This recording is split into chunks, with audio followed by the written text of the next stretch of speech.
శాన్యోరా కళ్ళు మూతలు పడుతుండడం గమనించి వణికిపోయాను. ఆతృతగా చెంపలు తడుతూ శాన్యోరా అంటూ పిలిచాను. అర్ధస్పృహలో ఉందామె.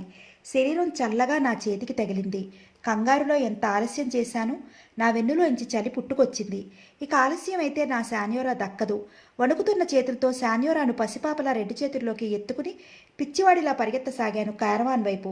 సగం దారిలో నా కోసం వెతుకుతున్న పాల్మావ్, బార్బరా, సుసాన్ మొదలైన వాళ్ళు కనపడ్డారు.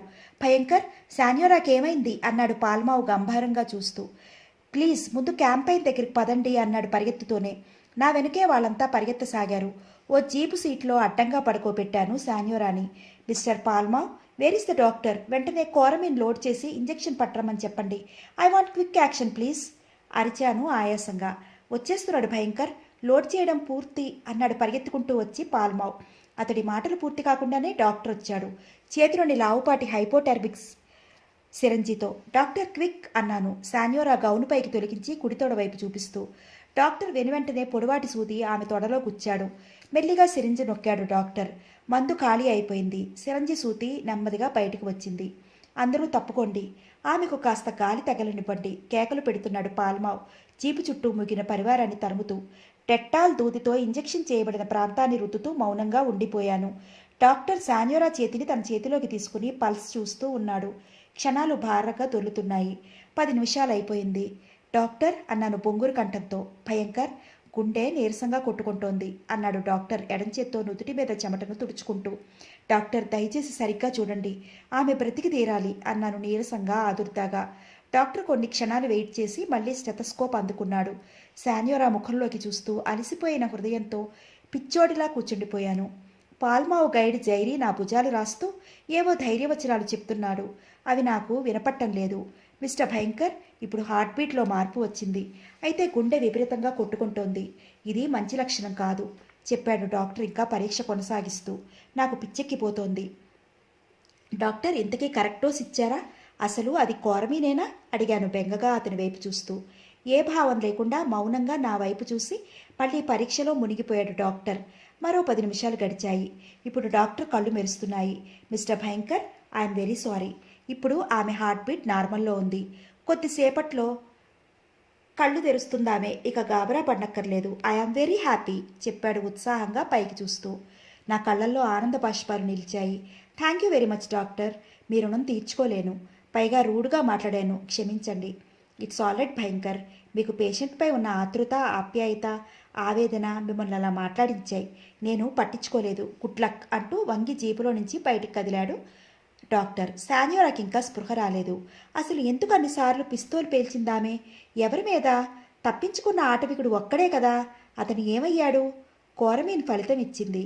శాన్యోరా కళ్ళు నులుముకుంటూ లేచి కూర్చుంది. ఎందుకో ఛాతీ మీద చెయ్యి వేసుకుని ఊపిరి బిగించింది. నేను ఏదో అడగబోతుండగా ఆమెకు పళ్ళున వాంతయింది.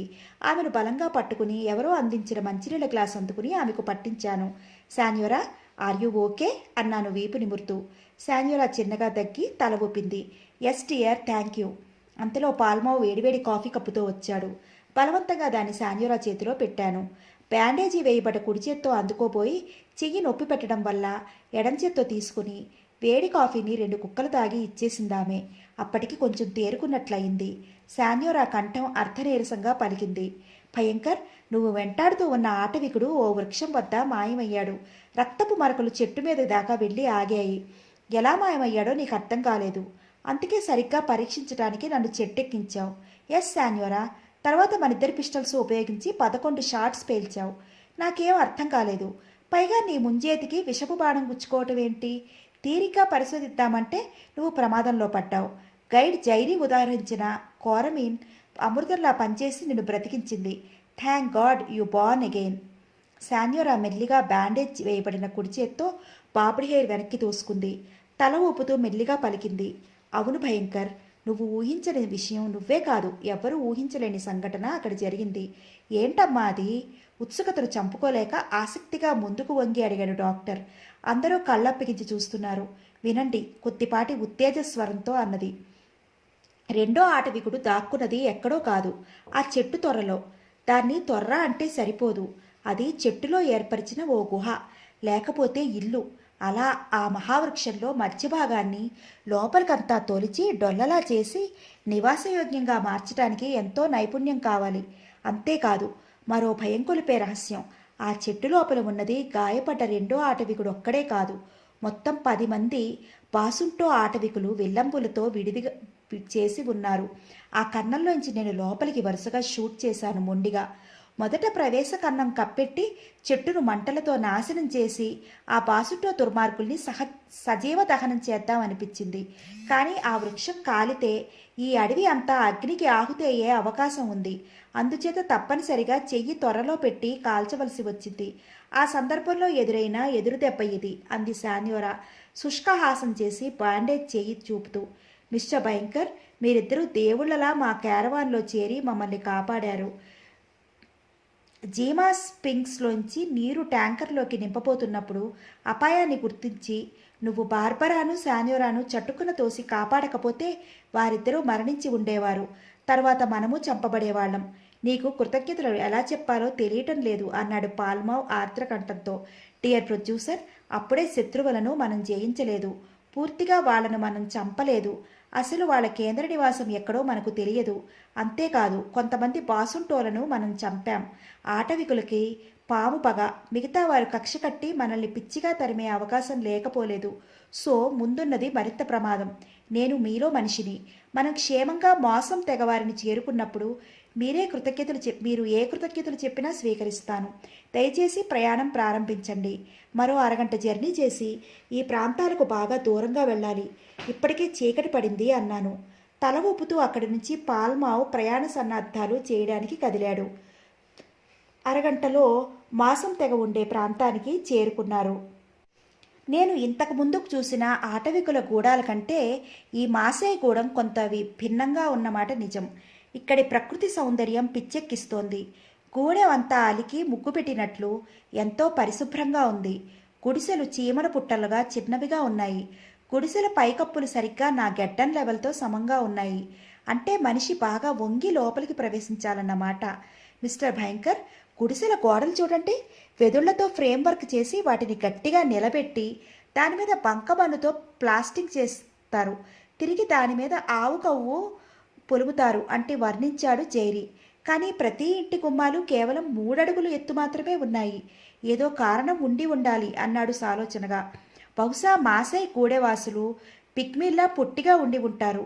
అందుకే పొట్టి గుమ్మాలు. యామై కరెక్ట్ మిస్టర్ జైరీ అంది బార్బరా పెద్ద రహస్యం తెలుసుకున్నంత వెలుగుముఖంతో. You are wrong Miss Barbara అన్నాడు కవ్వింపుగా నవ్వుతూ జైరీ. అందరూ అతని కేసు చూశాం. మరి అంది బార్బరా దెబ్బతిన్నట్లు ముఖం పెట్టి. జైరీ ఆటవిక భాషలో పెద్దగా కేక పెట్టాడు. అదిగో అటు చూడండి అన్నాడు అదే సమాధానం అన్నట్లు. దగ్గరలోని గుడిసెలోంచి తోలు వస్త్రాలు ధరించిన ఓ మనిషి బయటకు వచ్చాడు. లోపల నుంచి తలుపు గుండా బయటికి రావటానికి అతను బాగా వంగాడు. సగానికి సగం వంగాడని చెప్పవచ్చు. అయితే అతను బయటికి వచ్చి స్ట్రెయిట్గా నిలబడగానే అతడు 6 అడుగులు పైగా ఎత్తు ఉండటం చూసి ఆశ్చర్యపోయాం. ఇంత పొడుగాటి మనుషులకు అంత చిన్న తలుపులేమిటి? శాన్యోరా అడిగింది. శాన్యోరా ప్రశ్నకు సమాధానం నేను ఆలోచిస్తుండగానే గైడ్ జైరీ పెదవులు కదిలాయి. దానికో శ్రేష్టమైన కారణం ఉంది. ఎవరైనా శత్రువు ఇండ్లలోకి ప్రవేశించాలంటే సగానికి సగం వంగి లోపలికి వెళ్ళాలి. వంగి లోపలికి ప్రవేశించబోయే ఆ పొజిషన్లో శత్రువు తనను తాను రక్షించుకోలేడు. ఈలోగా శత్రువుని మాసైలు సులువుగా దెబ్బతీయవచ్చు, లేదా బళ్ళెంతో సూటిగా పొడిచి గుడిసె బయటికి త్రోయొచ్చు. ఈలోగా మట్టి ఇళ్ల నుండి మాసై గూడెవాసులు మౌనంగా వంగి నడుస్తూ బయటికి రాసాగారు. వాళ్ళంతా తోళ్లు ధరించి ఉన్నారు మొలల వద్ద. చెవులకు పెద్ద పెద్ద రింగులు వేలాడుతూ బరువుగా చెవులు సాగి ఉన్నాయి. చుట్టూ రింగులు తిరిగిపోయి ఉంది. వారి వెనక నుంచి అందరూ దారి ఇవ్వగా ఓ గంభీరమైన వ్యక్తి నవ్వుతూ ముందుకు వచ్చాడు. గైడ్ జైరీ నాయకుడితో ఏదో మాట్లాడాడు. తర్వాత పాల్మావ్ అందించిన బహుమతులు నాయకుడికి ఇచ్చాడు. నాయకుడు ఎంతో తృప్తిగా తలాడించాడు. అది పూర్తయ్యాక అడిగాను, మిస్టర్ జైరీ, మట్టి గోడల మధ్య నివసిస్తూ సరైన దుస్తులు ధరించకపోయినా మనమంటే వీరెంతో పరిశుభ్రంగా కనపడుతున్నారు మనకంటే. రోజుకి ఎన్నిసార్లు స్నానం చేస్తారు ఈ గూడెం వాసులు? మాసాయిలు జీవితంలో 2 సార్లు మాత్రమే మనం అనుకునే స్నానం ఆచరిస్తారు. మొదటిసారి స్నానం చేసేది పుట్టగానే, రెండోసారి మరణించినప్పుడు, అంతే అన్నాడు జైరీ నవ్వుతూ. జైరీ మాటలు ఆశ్చర్యం కలిగిస్తున్నాయి. మరి ఇంత క్లీన్గా? గొణిగాను. మట్టి, శాండ్ బాత్ అనే పదం మీరు ప్రకృతి వైజ్ఞానిక పుస్తకాల్లో చదివి ఉండవచ్చు. అంటే ఇసుకలో ఒళ్ళు రుద్దుకోవడం. ఈ పద్ధతి ఎంతో అలవాటు లేకుండా అమలు పరిస్తే మీ చర్మం ఊడి రక్తం బయటికి కారుతుంది. ఇక్కడ గుడిసెవాసులకు ఇసుకతో ఒళ్ళు రుద్దుకుంటారు. అదే వీరి శరీరాన్ని ఇంత శుభ్రంగా ఉంచుతుంది. ఇంతలో నాయకుడు జైరీతో ఏదో చెప్పాడు. తల ఊపుతూ అతని మాటలు వింటున్నాడు గైడ్. జైరీ, ఏమిటతను చెప్పేది? అడిగాడు పాల్మావ్. నాయకుడు వెనక్కి తిరిగి తన మనుషులను ఉద్దేశించి తమ భాషలో ఏదో అరిచాడు.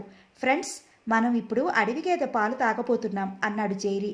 క్షణాలలో మా అందరికీ మట్టి పాత్రలలో అడవి గేదె పాలు అందివ్వబడ్డాయి. 5 నిమిషాల్లో మేమందరం పాలు తాగడం పూర్తి చేశాం. పాలు కొంచెం చేదుగా వెగటుగా ఉన్నాయి.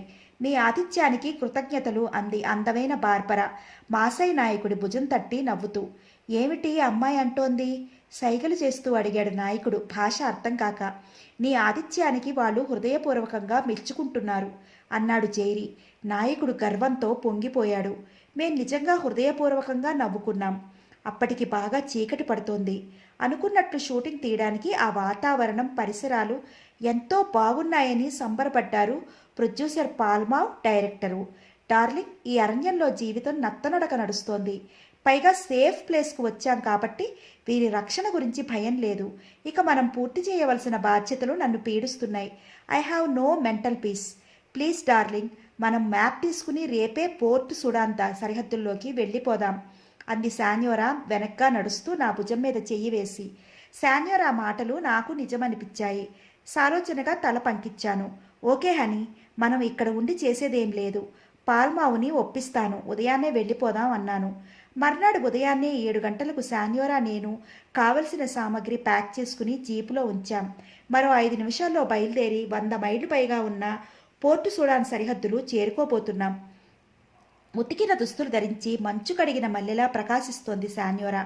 తెల్లటి టెరికాటన్ బెల్బాటం ప్యాంటు మీద ఎర్ర చుక్కల టెర్లిన్ బ్లౌజ్ ధరించి బొడ్డు మీదుగా బ్లౌజ్ ముడివేసింది. ఆమె చేతిలో జంగిల్ మ్యాప్ ఉంది. నేను పాల్మావ్ ఇచ్చిన 2 జతల బట్టలు దాచుకుని ఫ్రీగా ఉండటానికి కాకి నిక్కరు, ఎర్ర బూట్లు, ఫుల్ హ్యాండ్స్ బనియన్ మాత్రం ధరించాను. హాలీవుడ్ బృందమంతా మా వైపు బెంగగా నిశ్చేతంగా చూస్తున్నారు. వారితో మా స్నేహం ఎంత పెనవేసుకుని ఉన్నదో వారిని విడిచిపెట్టి వెళ్ళేటప్పుడు తెలుస్తోంది. నుదురు ముడతలు పడి వయసు తెచ్చిన గంభీరంతో నిలబడ్డ పాల్మావ్ కేసి చూశాను. మిస్టర్ పాల్మావ్, మీరు చేసిన సహాయం ఈ జన్మకు మర్చిపోలేం. షూటింగ్ కార్యక్రమం అమాయకులు, స్నేహార్ద్రులు అయిన ఈ మాసం కూడేవాసుల మధ్య నిరాటంకంగా సాగి జయప్రదం కావాలని హృదయపూర్వకంగా కోరుకుంటున్నాను. అంతేకాదు, బ్రతికి బాగుంటే మీ చిత్రాన్ని ఇండియాలో చూసి మన అనుభూతులు నెమరు వేసుకుంటాం అన్నాను ప్రొడ్యూసర్ పాల్మావుని బలంగా కౌగలించుకుంటూ. పాల్మావు గద్గద స్వరంతో ఇలా అన్నాడు. Wish you all the best my most beloved Bhayankar. నేను చేసిన సహాయం కంటే నువ్వు మాకు చేసిన సేవ విలువ కట్టలేనిది, అపారమైనది. లేకపోతే మేం ఈ పాటికి దిక్కులేని ఈ అరణ్యంలో బాసుంటోల చేతిలో మరణించి ఉండేవాళ్ళం. ఇప్పటికే ఆ జ్ఞాపకం భయంకరంగానే తోస్తోంది. మేం తిరుగు ప్రయాణంలో ఈసారి రూట్ మార్చబోతున్నాం. షూటింగ్ ముగిసిన వెంటనే అడిస్సా బాబా వెళ్ళి అక్కడి నుంచి హాలీవుడ్కు ప్లేన్లో చేరుకుంటాం. మీరు క్షేమంగా వెళ్ళిరండి అంటూ నా భుజం తట్టి తన కోటు జేబులోంచి విజిటింగ్ కార్డు తీసి ఇచ్చాడు. భయంకర్, ఉత్తరాలు రాస్తూ ఉండు. నీకేం సహాయం కావలసినా హాలీవుడ్లో ఈ నీ ప్రొడ్యూసర్ ఉన్నాడన్న సంగతి మర్చిపోకు. నా చిత్రం అంకితం మీకే. థ్యాంక్ యూ అన్నాను అస్పష్టంగా. గుడ్ బై అంకుల్ అంది శాన్యోరా పాల్మావు నుదిటిని పెదములతో స్పర్శించి. ఈ అంకుల్ని మర్చిపోకమ్మా అన్నాడు పాల్మావు కళ్ళు తుడుచుకుంటూ. ఖరీదైన దుస్తులు ధరించి బాష్పనేత్రాలతో నిలబడి ఉన్న హాలీవుడ్ నటి బార్బరా ముందుకు నడిచి ఆగాను. గుడ్ బై బార్బరా అన్నాను ఆమె అరచేతిని నా చేతిలోకి లాక్కుని లేతగా ముద్దాడి వదిలేస్తూ. ఆమెకు మాత్రమే తెలుసు నేను పారిపోయిన ఇండియన్ క్రిమినల్ని అని. బార్బరా ముఖం వేదాంతిలా గంభీరంగా ఉంది. ఫేర్వెల్ డియర్, నువ్వు వెళ్తుంటే నా శరీరంలో ఓ అంగాన్ని ఎవరో వేరు చేస్తున్నట్లుంది. ఇండియా చేరుకున్నాక ఏ సమయంలో ఏ మాత్రం ప్రమాదం అనిపించినా ఈ బార్బరాకి ఒక ఉత్తరం ముక్క పారే. స్పెషల్ ప్లేన్లో ఇండియాకి ఎగిరొస్తుంది. కొద్ది గంటల్లో నా ముందు ఉంటావు అంది ధైర్యం చెబుతూ గద్గదంగా. Thank you sweet. కాలం కలిసి వస్తే నీ చేతి ఆతిథ్యం స్వీకరిస్తాను అన్నాను కళ్ళు మసకలు పడగా ఆర్ద్రస్వరంతో. అందరికీ వీడ్కోలు చెప్పాను. డ్రైవింగ్ సీట్ ప్రక్కగా కూర్చుంది శాన్యోరా. బరువైన ఆలోచనలు ఆమె ముఖంలో ప్రతిబింబిస్తున్నాయి. రైఫిళ్ళు సామగ్రి ఓసారి చెక్ చేసుకుని డ్రైవింగ్ సీట్లోకి గెంతాను. ఇంజిన్ స్టార్ట్ చేశాను. మరుక్షణం జీపు కొంత తేలిగ్గా ముందుకు ఉరికింది. రకరకాల గుర్తులతో తయారు చేయబడిన రూట్ మ్యాప్ నిజంగా మాకెంతో సహాయం చేసింది. చెప్పుకోదగ్గ చెట్లు, కొండలు, గుట్టలు అందులో సంకేతాలతో గుర్తించబడి ఉండటం వల్ల వాటి ద్వారా దారి కనుక్కుంటూ సాయంకాలం 5 గంటలు దాటిన తర్వాత ఆ అడవి దాదాపు అంతమయ్యే ప్రదేశానికి చేరుకున్నాం. దూరంగా పొలాలు, మైదానాలు కనపడుతున్నాయి. శాన్యోరా, నేను ఉత్సాహాన్ని పుంజుకున్నాం. మేం వచ్చిన దారి కరెక్ట్ అయితే మ్యాప్ ప్రకారం ఇక్కడ అబూ హమీద్ అనే గ్రామం ఉండాలి. ఇంజిన్ ఆఫ్ చేసి డ్రైవింగ్ సీట్లోంచి క్రిందకి దూకాను. శాన్యోరా వాహనం దిగి బట్టలు దులుపుకుంటూ నిలబడింది. జీపు ముందు భాగాన్ని ఎక్కి బైనాక్యులర్స్ తీసి రేంజ్ స్క్రూ సరిచేస్తూ ముందుకు చూశాను. నా కళ్ళు మెరిశాయి. శాన్యోరా, ఉత్సాహంగా అరిచాను. ఓ మైలు దూరంలో చిన్న చిన్న ఇళ్ళు, అదో రకమైన గుడిసెలు కనపడుతున్నాయి. గంభీరంగా నా ప్రక్కకు చేరింది శాన్యోరా. బైనాక్స్ తీసుకుని తాను కూడా చూసింది. డార్లింగ్, అదే అబూ హమీద్ గ్రామం అయి ఉండాలి అంది నెమ్మదిగా. బైనాక్యులర్స్ లాక్కుని శాన్యోరా వైపు అనుమానంగా చూశాను. ఆమెను మెల్లగా క్రిందికి దింపాను. ఇద్దరం జీపును ఆనుకుని నిలబడ్డాం. శాన్యోరా, నీ గొంతులో ఏదో ఎక్సైట్మెంట్ కనపడుతోంది అన్నాను సన్నగా. శాన్యోరా పెదిమలు బిగపట్టి 2 క్షణాలు మౌనం వహించింది. నా భుజాల మీద ఆమె చేతులు పడ్డాయి. భయంకర్, నాగరికుల మధ్య మళ్ళీ పడుతున్నాం మనం. మనిద్దరికీ పాస్పోర్ట్లు, వీసాలు ప్రస్తుతం లేవు. పైగా మనం మామూలు నేరస్తులం కాదు, ఒక విధంగా దేశద్రోహులం. నా గురించి ప్రభుత్వానికి తెలిసిందో లేదో కానీ నీ గురించి మాత్రం భారీ ఎత్తున గాలిస్తోంది. Please stop it dear. శాన్యోరా చెంపలు ప్రేమగా తట్టాను. నా గురించి ఇతర దేశాలకు కూడా వర్తమానం పంపి గాలించటంలో ఆశ్చర్యం లేదు. ఆర్మీలో ఒక పెద్ద హోదాలో పనిచేసిన వాడిని. నా వల్ల ఇండియన్ ఆర్మీ రహస్యాలు లీక్ అయ్యే ప్రమాదం ఉంది కాబట్టి ఆ విషయాలన్నీ మర్చిపో. ఇన్నాళ్ళు అరణ్యాల్లో పడి అయిపు లేకుండా నీరసంగా రోజులు గడిపాం. ఇప్పుడు నాగరికుల మధ్య పడ్డాం. పోలీసులకు మనకు మధ్య భేటీ ఉండవచ్చు. ప్రతి క్షణం ప్రమాదకరమైనదే. అయితే మనం చురుగ్గా పనిచేస్తాం. శాన్యోరా, నీలో స్త్రీలో ఉండవలసిన మెత్తదనం, అనురాగం, మమత ఇలాంటివి కాదు నాకు ఇప్పుడు కావలసినది. ఇండియన్ గూఢచారిణిగా ఒక్కసారి పేరు మోసావు. మళ్ళీ నీలో ఆ విజృంభణ నేను చూడాలి. ఆవేశంతో గబగబా మాట్లాడాను. శాన్యోరా గాలి గుండెల నిండా పీల్చుకుని ఒకసారి నిశ్వసించింది. ఆల్ రైట్ మేజర్ భయంకర్, మన ప్రోగ్రాం చెప్పు అంది. మేజర్ అన్న పదం కాస్త ఒత్తి పలుకుతూ.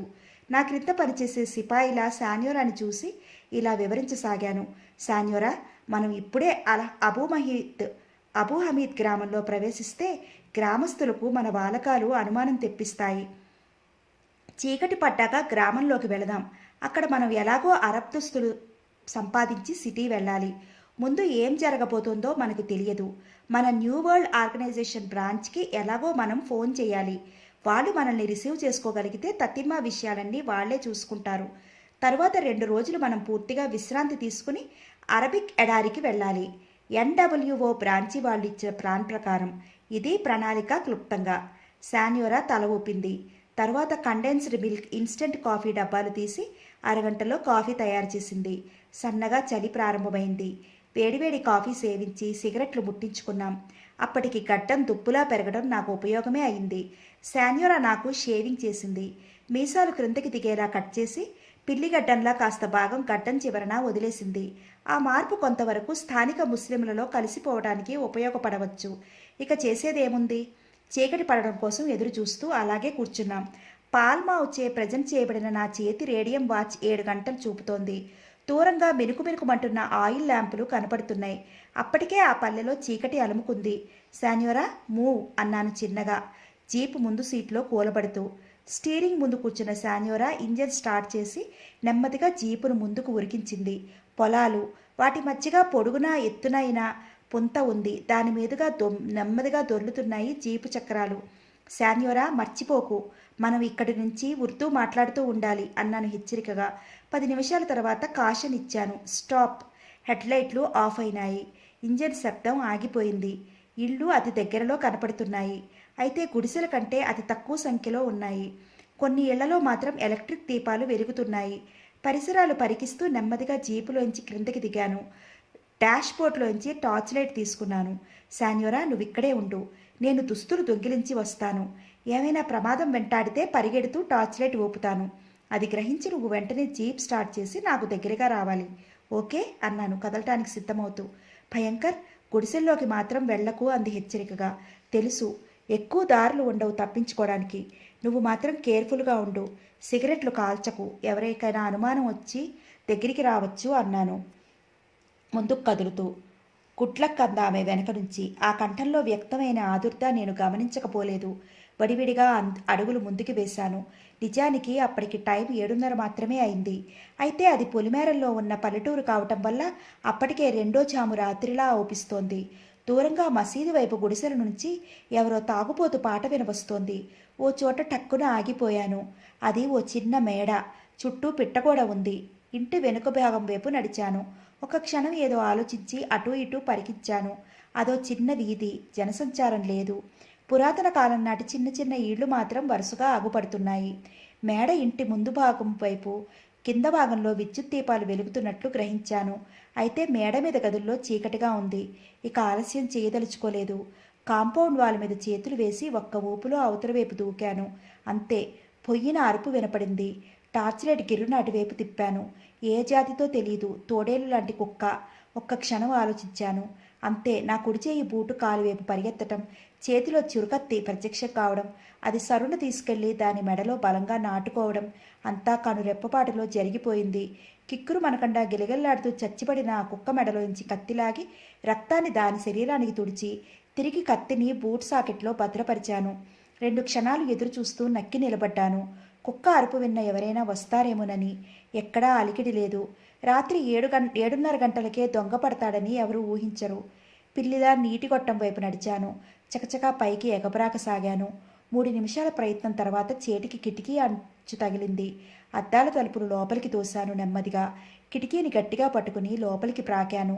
మోచేతులు ఉరుసుకుపోయాయి. ఆ చిరుమంటను లక్ష్య పెట్టకుండా చీకటిగా ఉన్న గదిలో టార్చి తిప్పాను. నలువైపులా బెడ్రూమ్ అయి ఉండాలి. వారగా ఓ పెద్ద మంచం, ఓ టేబుల్, డ్రెస్సింగ్ టేబుల్, బట్టల బీరువా, ఇంకా గోడలకి కొన్ని శృంగార చిత్రాలు అగపడ్డాయి.